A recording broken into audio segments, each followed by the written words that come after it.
우리가 사사기의 말씀을 계속 보고 있습니다. 지난번에는 하나님께서 왜 이스라엘 백성에게 사사를 허락해 주셔야만 했는지, 그들이 죄악을 범하고 또 하나님은 그들을 벌하셔야 하고, 그들이 고통 가운데 부르짖을 때에 하나님은 은혜의 방편으로 사사를 보내주시고 또 그들을 회복하게 하신 이후에 온전한 회개도 돌이킴도 없는 그냥 고통에 부르짖기만 하였음에도 불구하고 하나님은 그들을 세우셨어요. 그래서 최초의 사사 7절의 말씀 보면 운니엘이라고 하는 사사를 세우셨는데, 이 운니엘이라고 하는 사사는 사사의 롤 모델이라 불릴 만큼 완벽한, 흠 하나 잡을 수 없는 그런 사사였습니다. 그러나 오늘 볼 두 번째 사사였던 에훗, 그리고 세 번째 사사였던 삼갈, 이 두 사람은 참 많은 부족한 것 투성이었고, 삼갈과 에훗을 바라보면 꼭 저와 여러분의 모습을 보는 것 같아 한편으로는 다행스럽기도 하고 많은 위로가 되어질 때가 참 많습니다. 운니엘이 죽은 이후에 이스라엘 백성들은 또 한 번의 사이클을, 그들은 죄를 범합니다. 그래서 3장 12절에 여호와의 목전에서 악을 행하였더라. 여호와의 목전에서 악을 행하였더라 라는 말은 하나님의 시야 앞에서 그들이 악을 행하였더라. 하나님이 우리를 다 보고 계시잖아요. 그런데 하나님이 보고 계시는 그 앞에서 백성들이 악을 행하였더라. 얼마나 하나님이 마음이 아프셨을까요? 차라리 보지 않았으면 좋으련만, 차라리 알지 않았으면 좋으련만, 다 보고 다 알고 계시는데 죄를 범하는 이스라엘 백성들을 향하여 하나님은 가슴 아픔을 움켜쥐어야만 했던 것입니다. 어느 역사가가 이렇게 말했어요. 역사를 우리가 봐야 할 이유는 뒤로 가는 에너지가 클수록 앞으로 가는 에너지가 더 커질 것이다. 뒤로 역사를 많이 공부하고 더 알고 학습하면 학습할수록 우리는 실수를 적게 하고 앞을 잘 나아갈 것이다 라고 우리는 알고 있는데, 오늘 이 사사기에 나와 있는 이스라엘 백성들은 과거의 역사를 바라보고 현재의 어떠한 삶을 살아야 할지를 전혀 알지 못하고 똑같은 실수를 범하고 있는 모습을 보면, 지난 역사를 통해 배울 수 있는 한 가지는 역사를 통해 아무것도 배우지 못한다 라고 이야기했던 어느 한 역사가의 말이 떠오르는 거예요. 우리가 배움을 갖고 가르침을 받고 어떤 지식이 커지면 커질수록 인간이 변할 것 같은데 인간은 변하지가 않습니다. 만약에 인간이 가르침과 배움과 학식이 높아지면 변할 것 같았으면 하나님은 그 예수 그리스도를 교사로, 학습자로, 또한 교훈을 주는 사람으로 이 땅에 보내셨을 테지만, 하나님은 예수 그리스도를 구원자로 이 땅에 보내주셔서 그를 구원자로 받아들이는, 예수 그리스도를 온전한 구원자로 받아들여 그들의 죄를 변화할 수 없기에 스스로가 예수 그리스도께서 그 죄를 없이 해주는 구원의 은총을 계획하셨을 것 같습니다. 이렇게 죄악의 사이클이 계속 돌아가는 것 같아 보이지만, 우리가 정확히 자세히 그 면면을 잘 들여다보면 그 밑줄기에는 하나님의 은혜의 물줄기가 흘러가고 있는 것을 우리는 발견하게 되죠. 반복적으로 끊임없이 죄를 범하고 끊임없이 은혜를 베풀어 주시고, 하나님께서는 그 과정에서 하나님과 인간이 맺은 그 언약을 보존시키시고 유지하여 주시는 것을 우리는 보게 됩니다. 구약의 역사는 사람은 끊임없이 실패하고 끊임없이 넘어지고 끊임없이 죄를 짓는 반복적인 일을 진행하시자, 하나님은 역사를 일으켜서 인간 한 사람 한 사람을 구속하는 그 역사의 사이클을 한순간도 포기하지 않으시고 진행해 오셨다라고 하는 것이 우리에게 주시는 하나님의 은혜인 것인 줄로 믿습니다. 이게 바로 하나님의 열심이고, 이게 하나님께서 우리를 향한 끊임없이 일하고 계시는 그 모습인 줄로 믿어요. 그래서 성경은 이스라엘 반역으로 말미암아 하나님은 그에게 벌하셔야만 했고, 그 벌의 도구가 모압 왕의 에글론을 그들 가운데로 붙여서 무려 16년 동안이나 그들을 지배하고 그들을 다스리는 형벌을 허락하여 주셨습니다. 여러분, 모압 왕 에글론은 끊임없이 이스라엘을 괴롭히고 힘들게 하는 족속이었으나 그들은 한 번도 이스라엘을 넘어본 적이 없어요. 한 번도 이스라엘을 이겨본 적이 없다라는 거예요. 왜일까요? 하나님이 이스라엘을 붙잡고 계셨기 때문에 그렇습니다. 그러나 이번에는 차원이 달라요. 모압 왕 에글론이 이스라엘을 정복하고 무려 16년에서 18년 동안이나 그들을 압제하고 그들을 억압하는 그 일들을 하나님이 허락하여 주셨다라는 겁니다. 여러분, 어제까지는 우리의 상대도 되지 않았던 사람이 어느 날 갑자기 엄청나게 거대하게 커져버려서 우리를 압도한다면 거기서 오는 충격이 얼마나 크겠습니까? 이스라엘 백성들은 그 마음속에 엄청난 허탈감과 아픔이 그 안에 있었을 것이에요. 여러분, 백성들을 그 압제 가운데 두시는 그런 상황에서 하나님의 은혜가 어떻게 흘러가는지를 오늘 이 본문을 통해서 잘 보시기를 주의 이름으로 축복합니다. 저와 여러분도 인생의 길목에서 이 모압 왕 이 에글론이 주는 그 압박과 그리고 그 두려움을 느낄 때가 굉장히 많이 있습니다. 때로는 삶의 기반을 흔드시고 내 삶의 전체를 흔드시는 것만 같은 그런 압박, 그런 상황 속에 고통스러운 하나님 앞에 부르짖을 때에, 그러나 그 안에서도 우리가 볼 수 없지만 여전히 은혜의 강줄기가 그 압박 가운데 흘러가고 있는 것을 우리는 봐야 하는 것이에요. 믿음이란 뭘까요? 권사님, 집사님, 당신은 참 믿음이 좋아요. 여러분, 믿음이라고 하는 것은 내가 어려운 중에도 하나님이 나와 함께 하심을 인정하는 것, 그게 믿음이에요. 나 홀로 있는 게 아니라 어떠한 억압과 아픔 상황에도 하나님이 나와 함께 하신다라고 하는 사실을 인정하는 것, 여러분, 그게 믿음인 거예요. 자, 모압 왕 이 에글론의 문제 앞에서 하나님이 쓰신 카드는 바로 왼손잡이 에웃이었습니다. 에웃은 베냐민 지파 사람이에요. 이 베냐민이라고 하는 말의 뜻이 오른손의 자녀들, 오른손의 아들들이라는 뜻인데, 아니 베냐민 지파의 오른손의 아들들을 다 내비두고 왼손잡이 에웃을 하나님이 들어 쓰시는 이유는 과연 뭘까? 사사기 3장 15절의 말씀 보니까 왼손잡이 에웃이라는 이 단어의 원어를 살펴보니까요, 어릴 때부터 그가 태생적으로 왼손을 썼다라는 그런 기록이 아니라 그의 오른손에 장애를 가지고 있다라고 성경은 기록을 하고 있어요. 그러니 그가 왼손을 쓸 수밖에 없는 환경, 그 환경의 원인이 뭐예요? 오른손에 대한 장애예요. 오른손에 대한 장애가 있었기에 왼손을 쓸 수밖에 없는 상황이었습니다. 여러분, 오른손은 우리가 주로 쓰는 손이겠죠. 근데 그 오른손에 장애가 있다면 그가 보통 사람과의 관계 속에서 정상적인 삶을 살아왔을까요? 그러지 않습니다. 사실 제가 손가락이요, 이쪽은 좀 길고 이쪽은 좀 짧아요. 엄지가요. 그러니까 사람들이 위로를 한답시고 손가락이 좀 짧은 사람이 손재주가 좋다라고 말하는데 하나가 위로가 되지 않아요. 그래서 어릴 때는 이게 나의 컴플렉스가 되어갖고 항상 이러고 다녔어요. 근데 제가 굉장히 위로를 받았던 것은 사모님이 다 두 손가락 다 저희 오른손과 같이 짧아요. 아니 두 손가락도 살아가는데 아니 나는 괜찮아. 근데 하나님이 더 큰 은혜가 뭔지 아세요? 우리 새끼들은 다 왼손을 닮았다라고 하는 거예요. 짧은 손가락이 하나도 없어요.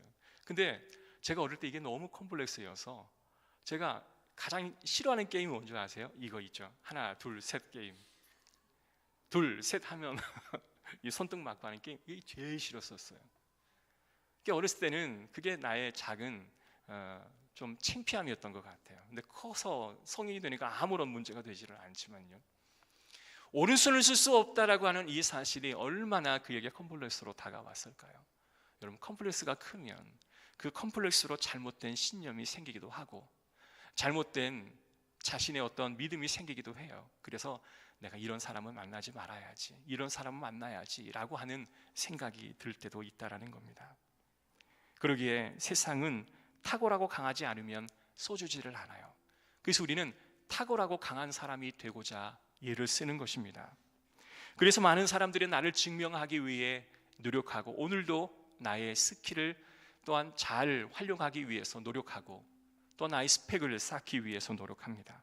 여러분, 저와 여러분은 모두 다 오른손을 쓸 수 없는 그런 장애를 가지고 이 세상을 살아가는 사람인 줄로 믿습니다. 가정에서, 직장에서, 또한 나의 신분에서, 또한 경제적인 면에서, 나의 건강에서, 주변 사람과의 관계에서 우리는 오른손에 장애를 앓는 자처럼 살아가고 있다라는 거예요. 성경을 보면 이상하게 하나님은 오른손에 장애를 가지고 있을 사람도 쓰시지만 장애를 느끼고 있는 그러한 순간에도 사람을 쓰시더라고요. 모세를 하나님이 40년의 궁중에서의 왕자의 삶을 살 때 그를 부르지 않고 80년이 지난 이후에 그가 광야에서 목동후의 삶을 살 때 하나님은 그를 찾아오십니다. 그리고 이렇게 말하죠. 네가 바로에게 가서 하나님의 백성을 구해내라. 하나님 보내실 거라면 40년 전에 나를 보내셨어야죠. 목동이고 힘없이 하나 없는 나를 왜 지금 부르셨습니까? 그러나 하나님이 쓰시고자 하실 때는 그가 힘을 잃고 나는 아무것도 할 수 없다라고 고백하는 그때 하나님은 그를 쓰시기를 원하셨던 거예요. 기드온이 군사를 모았습니다. 그러나 하나님은 그 군사를 다 보내시고 300명만 남게 하셨습니다. 군대의 수를 300명으로 줄이는 이유는 뭘까요? 전쟁은 너와 너의 군사가 하는 게 아니라 전쟁은 내가 하는 것이다 라고 하는 이 한 가지 사실을 그에게 각인시키고자 모든 군사를 다 집으로 돌려보내었다라고 하는 사실을 우리는 기억해야 하는 것입니다. 사랑하는 성도 여러분, 우리에게는 매임과 묶임이 반드시 존재하지만 하나님은 오히려 우리가 매여 있고 묶여 있을 때 우리를 사용하시는 그 놀라운 하나님의 은혜를 기억하시기를 주의 이름으로 축복합니다. 하나님은 나의 연약함과 나의 묶임 속에서도 하나님은 계획을 가지고 계십니다. 그리고 나의 고통을 알고 계신다라고 하는 확신이 우리에게 있을 때에 우리는 내가 다른 사람 앞에 세 보일 필요도 없고 다른 사람 앞에 나를 드러내 보일 필요가 없기에 우리는 자유로운 삶을 살아갈 수가 있는 것이죠. 여러분, 대부분 삶의 묶임이 많으면 많을수록 우리는 하나님을 원망합니다. 하나님, 왜 나를 이렇게 내버려 두었습니까? 그리고 삶의 묶임이 많으면 많을수록 우리는 사람을 원망하죠. 왜 내가 가장 어려울 때 나의 손을 붙잡아 주지 않았느냐고 이야기하지만, 왜 나를 그냥 버려두었냐고 이야기하지만 그것 또한 하나님의 계획 가운데 있었음을 우리는 인정해야 합니다. 왜냐하면 곁으로 보면 나의 매임과 억압이 있었지만 그 내면에는 하나님의 은혜의 계획이 계속 흘러가고 있는 사실을 우리가 알지 못했기 때문에 그렇습니다. 사랑하는 성도 여러분, 우리가 하나님 앞에 연약함으로 나아가기를 주의 이름으로 축복합니다. 우리는 매임과 묶임이 있으면 연약해진 존재잖아요. 그런데 왜 우리는 하나님 앞에 강한 자인 양, 사람들 앞에 강한 모습인 가진 사람인 양 서는 것인지요? 여러분, 남편을 사별하고 홀로 자녀를 키우고 살아가는 자들은 오히려 사람들 앞에 강한 모습을 보이려고 합니다. 그리고 자녀들 앞에서는 절대로 울려고 하지 않아요. 엄마는 강해야 한다, 엄마는 모든 고통을 이겨내야 한다, 이런 소리를 하도 많이 들었기 때문에 다른 사람 앞에 눈물을 흘리거나 자녀들 앞에 약한 모습을 보이는 것이 잘못되었다고 우리에게 인식되어지는 것이죠. 여러분, 그럴 필요 없습니다. 하나님은 우리의 약함을 그대로 주님 앞에 내어놓기를 바라시는 거예요. 우리가 사람 앞에 나 약합니다 라고 말할 수 있는 그런 용기가 있기를 주의 이름으로 축복합니다. 여러분, 격투기 선수가 마지막 하루 전날 개체량을 하잖아요. 그러면 그 개체량을 할 때 굉장히 상대방을 노려보고 그 상대방의 뺨을 때리고 상대방을 밀쳐내고 내가 센 사람인 양 보여주고 싶은 그 마음의 그 의도는 뭘까요? 내가 이 전쟁과도 같은 1대1의 격투를 하려면 나는 당신을 제압할 힘이 있고, 나는 그만큼 용감한 사람이고, 나는 그만큼 담대한 사람인 것을 보여주고자 하는 그런 마음 아니겠습니까? 하나님께서는 하나님과 우리와의 관계 속에서 그러하지 말라라고 이야기합니다. 사람과의 관계에서도 그럴 필요 없다라고 이야기하는 거죠. 왜 우리는 다른 사람 앞에 나를 높일까요? 왜 나의 장점을 자랑하고 나의 가족을 자랑할까요? 그것은 내가 강해 보여야 하기에, 내가 좀 더 세 보여야 타인이 나를 함부로 할 수 없기에 우리는 센 척을 할 수밖에 없는 것입니다. 그러나 하나님의 교회 공동체는 그럴 필요가 없어요. 우리의 악함을 하나님도 무시하지 않지만 사람들도 그 약함을 바라보며 무시하지 않습니다. 오히려 그의 긍휼한 마음을 가지고 기도해 줄 수 있는 믿음의 동역자라는 사실입니다. 혹시나 나의 약함을 보였는데 그가 센 척한다면 어쩔 수 없지, 그는 그렇게 살아가야 할 사람이기 때문에 그저 수용하고 받아들이면 되는 것이죠.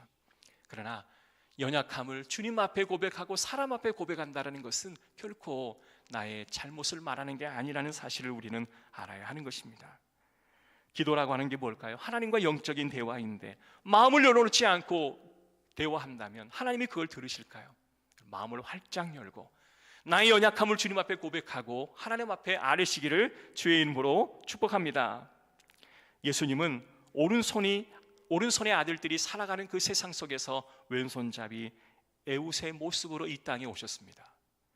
주님은 이 땅에 변두리 소외된 사람들에게 찾아오셨고, 과부와 고아와 그리고 장애우와 안진뱅이, 눈먼 자, 귀머거리에게 찾아와서 그들에게 은혜를 베풀어 주시고 그들을 치유해 주시는 은혜의 주님으로 오셨다라는 겁니다.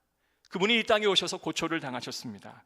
가까운 자에게 배신을 당했고, 그분의 사역의 마지막 일주일 전에는 자신의 의지로 단 한 가지도 해본 적이 없는, 오직 하나님의 말씀에 순종하는 그러한 모습을 우리에게 보여주시면서 그를 핍박하는 많은 병사들이 네가 하나님의 아들이거든, 이 상황을 다시 역전시켜봐라, 그곳에서 내려와 우리를 구원하여 보라 라고 비방하고 그를 천대하지만 주님은 순종의 모습을 보여주심으로 우리에게 귀한 메시지를 주고 계십니다. 사랑하는 성도 여러분, 우리의 인생이 바닷가 같은 어려운 삶을 살아가고 있고 내 인생에 희망이 없다 할 때에도 여러분, 그곳에 가보면 어느새 주님은 나보다 먼저 가 계셔서 은혜를 준비하고 계심을 발견하게 될 줄로 믿습니다.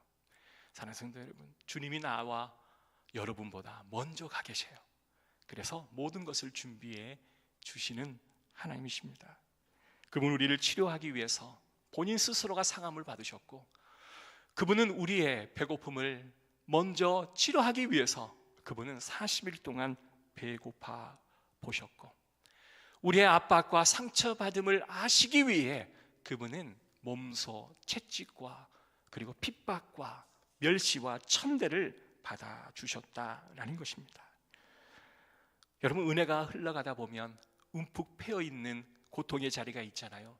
그러나 그 움푹 패인 고통의 자리는 오히려 하나님의 은혜가 가득 담겨있는 자리인 것만 같습니다. 우리의 지난 날을 한번 살펴봅시다. 우리가 행복하다, 아무 문제 없다라고 여기는 그 순간에 하나님의 은혜가 더 큰가요? 아니면 우리가 고통스럽고 힘든 그 여정 속에서 하나님의 은혜가 더 강하게 여러분 경험되어 오시던가요?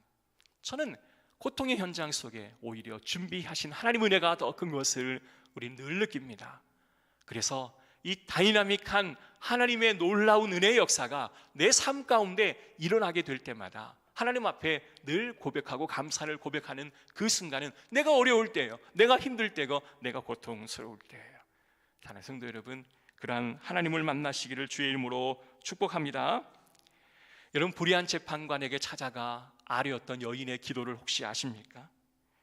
이 여인은 당시 과부로서 사회적인 어떠한 혜택도 받지 못하는 여인이었습니다. 그래서 예수님은 항상 비유로 말씀하실 때 고아와 과부를 항상 묶어서 말씀하신 것은 그들이 사회에서 가장 불쌍하고 어렵고 힘든 존재라고 하는 사실을 알려주기 위함입니다.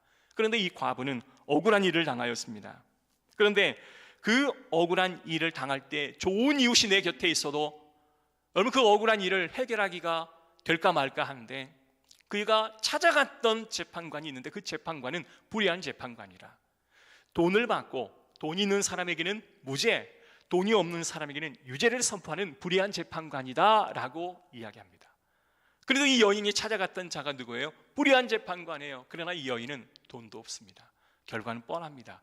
그러나 이 여인이 했던 한 가지 행동은 끊임없이 그 재판관에게 찾아가서 반복적으로 도움을 요청하는 거예요. 오늘도 가고 어제도 갔고 한 달 전에도 갔고 2달 전에도 갔었던 거죠. 재판관이 너무 귀찮은 거예요.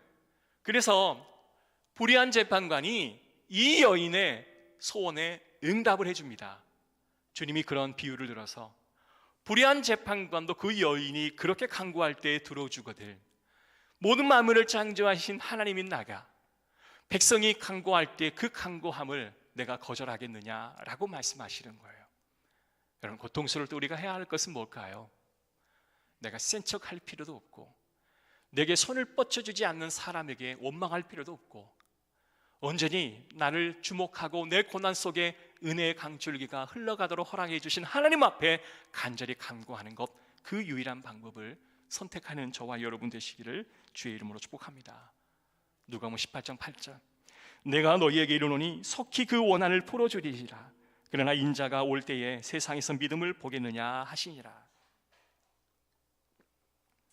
누가는 이 사건을 바라보며 이렇게 기록하였습니다. 그런데 속히 그 원한을 풀어주실 주님, 그런데 인자가 올 때에 세상에서 그 믿음을 보겠느냐. 여러분 이 말씀은 무엇일까요? 내가 기도하고 하나님의 응답을 받는 것보다 더 중요한 것은 마지막 주님 오실 그날까지 우리의 믿음을 유지하는 것, 그게 더 중요하다라는 가르침이에요. 제가 늘 말하잖아요. 물질이 없다가도 기도하다가 하나님 물질 주실 수 있어요. 건강을 잃어버렸다 할지라도 기도하다가 건강을 찾을 수도 있어요. 그죠? 직장을 잃어버렸다가 기도하다 직장을 다시 찾을 수도 있어요. 그러나 언젠가는 우리는 직장을 잃고 언젠가는 우리는 건강을 잃어 주님의 곁에 갈 것이고 언젠가는 사람을 잃어버릴 겁니다. 그러나 마지막 주 예수 그리스도의 그 앞에 설 때 우리가 마지막까지 보존해야 할 것은 뭐예요? 믿음이라고 하는 거예요. 하나님이 나의 전부 되시고 하나님 나의 모든 것 되어주신다라고 하는 사실을 믿는 그 믿음이 우리 가운데 마지막에 남을 때 하나님께서 우리를 구원의 길로 인도해 주실 줄로 믿습니다. 아멘. 그래서 기도 응답보다 더 소중한 것은 주님 오실 때 내 믿음을 보존하는 것, 그것이 가장 우리의 큰 소망이 되어야 할 줄로 믿습니다. 그래서 사도 바울이 이랬습니다. 나의 육체의 가시를 3번이나 없애달라고 기도하였으나 그 은혜가 네게 족하다라고 말씀하신 주님의 뜻을 헤아리고 그는 육체의 가시를 끌어안고 믿음을 보존하며 살았던 사람이었습니다. 그러나 우리는 어떤가요? 믿음은 잃어버리고 우리가 마음의 소원을 응답받기를 원하는 자가 아닐까요? 아닙니다. 믿음을 보존하는 저와 여러분 되시기를 주의 이름으로 축복합니다. 주님께서는 때를 기다리고 계세요. 가장 좋은 것을 주시기 위해 때를 기다리고 계시기에 우리에게 가슴 아프고 어려운 시간을 보내었지만 하나님 이 일로 인해 내 믿음이 보존되었습니다 라고 고백할 때 그 고백이 가장 아름다운 고백인 줄로 믿습니다. 하나님, 내가 이 물질 때문에 가장 어려웠던 지금을 아시죠? 그러나 이 물질 없음으로 인해 주님이 나의 주님 되어주심을 내가 비로소 알게 되었습니다 라고 고백하는 것, 그것이 주님이 가장 기뻐하시는 거예요. 하나님, 내가 직장을 잃어 정말 힘들었지만 그 직장 잃어버림으로 인하여 더 하나님 앞에 나와 기도함으로 주님이 주인 되어주심을 내가 고백하게 되었습니다. 우리의 자녀가 몸이 아파 힘들어 그때는 죽을 지경이었지만 그 일을 경험하고 난 이후에 주님이 나의 주인 되어 주심을 내가 비로소 경험하게 되었나이다. 이렇게 고백하는 성도가 가장 아름다운 성도인 줄로 믿습니다. 자, 오늘 세 번째로 나오는 이 삼갈이라고 하는 이 인물은요, 길지도 않아요. 딱 한 줄로 그의 인생을 소개하고 있습니다.